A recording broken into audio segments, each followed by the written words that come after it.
Yan guys, ituturo ko naman sa inyo ngayon kung paano mag-transfer ng pera mula sa coins.ph to GCash or bank transfer. Punta tayo sa coins.ph, meron tayong 22,709. No? Punta tayo sa portion.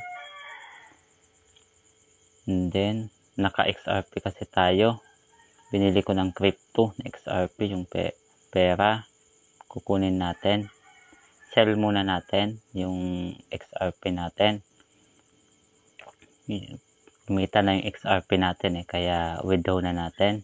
Yan. Sell. Tapos punta tayo sa XRP. Yan.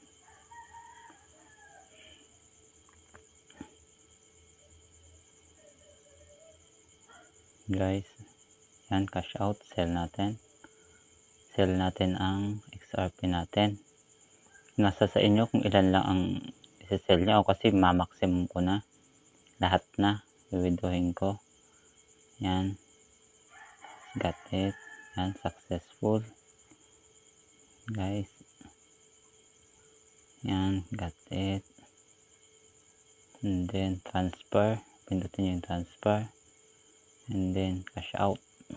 Cash out na natin. Nasa inyo guys. Kung saan nyo isi-send. Ako kasi dalawa kasi yung nakalink sa coins.ph ko. Isang GCash at yung video account ko. No? Yan. Tapos InstaPay. Tapos next nyo lang. Yan. Next.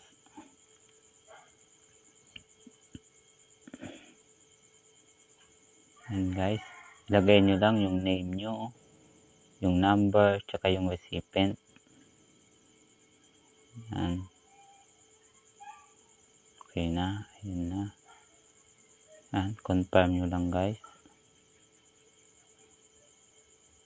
Yan. Magte-text yan si coins.ph sa cellphone nyo. Yung verification code. Yan. Lagay lang nyo. Yan. Confirm nyo lang. Yan. Automatic na yan guys. Send na yan. Yan. Nag-text naman si GCash. Receive. Yan. GCash naman. Receive. 22. Confirm natin. Tingnan natin yung GCash natin. Kung pumasok na nga ba talaga.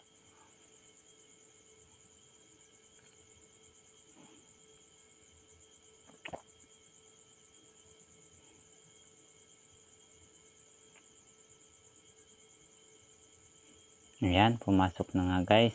Meron na tayong 22,608 na pera.